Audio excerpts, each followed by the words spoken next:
Assembly సమావేశాల్లో AP CM Chandrababu Naidu మాట్లాడుతున్నారు. Live లో చూద్దాం. ఎస్క్రో అకౌంట్ నేరుగా డిపార్ట్మెంట్ కి వస్తుంది. ప్లస్ 1 డేలో మళ్ళా ఎవరైతే ఇచ్చారో వాళ్ళకి అప్పుకి వెళ్ళిపోతుంది. ఆ ఎస్క్రో అకౌంట్ ఒకటి ఓపెన్ చేశారు. అది కూడా టెక్నికల్ ప్రాబ్లం ఉంది కాబట్టి డిపార్ట్మెంట్ చూపించి డైరెక్ట్ గా పంపించే పరిస్థితికి వచ్చారు. అమౌంట్ ఇప్పుడు ట్రాన్స్ఫర్ చేసింది 14,275,96,000 ఇప్పుడు ట్రాన్స్ఫర్ చేశారు. ఇప్పుడు కొత్త రూట్ ఒకటి పెట్టారు, స్పెషల్ మార్జిన్. ఇది ఒకటి పెట్టి 9/11/2021 ఆన్వర్డ్స్ దీన్ని డబ్బులు నేరుగా ట్రాన్స్ఫర్ చేస్తున్నారు. ఈ అకౌంట్ లో దగ్గర 20,676.99 కోట్ల రూపాయలు డైరెక్ట్ గా పంపించే పరిస్థితికి వచ్చారు. ఇందులో కూడా 15,134 కోట్లు వెల్ఫేర్ స్కీమ్స్ కి, 3,876 కోట్లు NCD principal and interest payment కోసం పంపించే పరిస్థితి వచ్చారు. అంటే మద్యపాన నిషేధం చేస్తామని చెప్పి మోసం చేసి 25 ఏళ్లు 10 ఏళ్లు తాకట్టు పెట్టి అప్పులు తీసుకొచ్చి ఆ అప్పులు కట్టడానికి ఎస్క్రో అకౌంట్ ఓపెన్ చేసే పరిస్థితికి వచ్చారు. నెక్స్ట్ ఇక్కడ వే ఫార్వర్డ్ మీరు విన్నారు ఏం జరిగిందని. ఎక్కడ కూడా భారతదేశ చరిత్రలో ఇంత పెద్ద ఫ్రాడ్ ఎవరు చేసుంటారని అనుకోను. నేనైతే వినలేదు ఇంతవరకు నా 45 ఏళ్ల రాజకీయ చరిత్రలో అంత పెద్ద ఫ్రాడ్ చేసే పరిస్థితికి వచ్చారు. ఇక్కడ డిపార్ట్మెంట్ ప్రక్షాళన చేయాలి. Restructuring of the excise department, single line of control తీసుకొచ్చి ఎఫిషియెంట్ ఫంక్షనింగ్ కోసం ఏమేం చేయాల్సిన అవసరం ఉంది.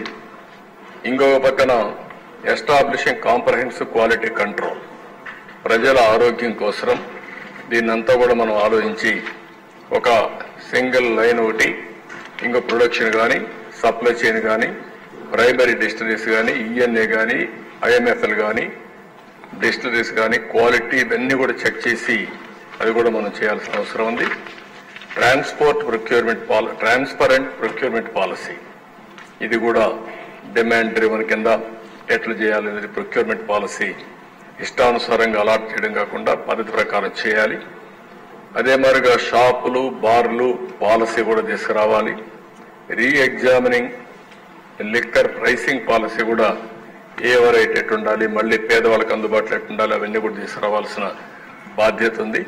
Next special campaign against illicit liquor NDPS పైన కూడా మనం చేయాలి. ట్రాకింగ్ ట్రేసింగ్ ఎట్లా చేయాలనో ప్రాపర్గా చేసే పరిస్థితి రావాలి. డిజిటల్ పేమెంట్స్ కూడా ఇంట్రొడ్యూస్ చేయడం, నాన్ కన్వర్టబుల్ డిబెంచర్స్ ని రివ్యూ చేయడం, ఎట్లా దాన్ని మనం చేయగలుగుతాం అనేది కూడా ఆలోచించాల్సిన అవసరం ఉంది. డి అడిక్షన్ రీహాబిలిటేషన్ సెంటర్స్ కూడా పెట్టాలి. పెట్టి ఇవన్నీ కూడా కంట్రోల్ చేసే పరిస్థితి రావాలి. అప్పుడే మనకు కొంతవరకు కంట్రోల్ వస్తుంది. Next investigation into the allegations అవినీతి ఎన్డీపీఎల్, దీన్ని ఏం చేయాలనో సభ్యులు మీరు కూడా చెప్పండి. మీరందరూ చెప్పిన తర్వాత దీన్ని ఏ విధంగా ప్రక్షాళన చేయాలి, ప్రజల్లో ఏ విధంగా ఎడ్యుకేట్ చేయాలని మనం చేస్తే తద్వారా రాబోయే రోజుల్లో ఇలాంటి తప్పు చేయాలంటే భయపడే విధంగా డెమాన్స్ట్రేటివ్ గా చేయడం మనందరి బాధ్యత. దానికి గౌరవ శాసనసభ్యులు మీరున్నారు, ప్రజలు ఉన్నారు, మిత్రులు పవన్ కళ్యాణ్ గారు కూడా ఉన్నారు.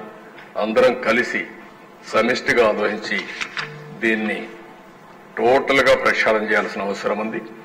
మరొక్కసారి ఇలాంటి చేయాలంటే భయపడే విధంగా డెమాన్స్ట్రేటివ్ గా చేస్తే తప్ప ఇలాంటి జరుగుతూనే ఉంటాయి. వీటికన్నిటికీ సమాధానం విష్ణుకుమార్ రాజు గారు అడిగిన దానికి సమాధానం ప్రజా చైతన్యం. తప్పు చేసిన వాడిని కఠినంగా శిక్షిస్తేనే ఈ దేశంలో మనకు ఒక పద్ధతి ఉంటుంది. దానికోసం అందరూ ఆలోచించాల్సిందిగా మరొకసారి కోరుకుంటూ, నేనైతే కొంత ఎక్సర్సైజ్ కూడా చేశాను డిపార్ట్మెంట్తో, నాకుండే అనుభవంతో కూడా. ఎందుకంటే ఇవన్నీ కూడా వదిలేస్తే దొంగలు తప్పించుకుంటారు. కానీ మంత్రులు కూడా నేను ఒకటి కోరుతున్నా, 5 ఏళ్లు జరిగినటువంటి మీ డిపార్ట్మెంట్లో అవకతవకలను ఎస్టాబ్లిష్ చేయండి. దానిపైన ఎక్కడ కూడా పొలిటికల్ ఇండెక్టివ్నెస్ తో పోము. మనమై కావాలని వాళ్ళని చేసే పరిస్థితి ఉండదు. కానీ ప్రజా జీవితంకి వచ్చి లూటీ చేసి తప్పించుకుని ఎదురుదాడి చేస్తే మాత్రం సాగనీయమని చాలా స్పష్టంగా చెప్పాల్సిన అవసరం ఉంది. దానికోసం మిమ్మల్ని అందరినీ సజెషన్స్ ఇమ్మని కోరుకుంటూ మరొక్కసారి దీన్ని నేను చెప్పిన తర్వాత మీలో కానీ ప్రజల్లో కానీ ఒక చైతన్యంతో ఆలోచించాల్సిందిగా మరొక్కసారి కోరుకుంటూ ఈ అవకాశం ఇచ్చిన స్పీకర్ గారికి నా నమస్కారాలు, ధన్యవాదాలు.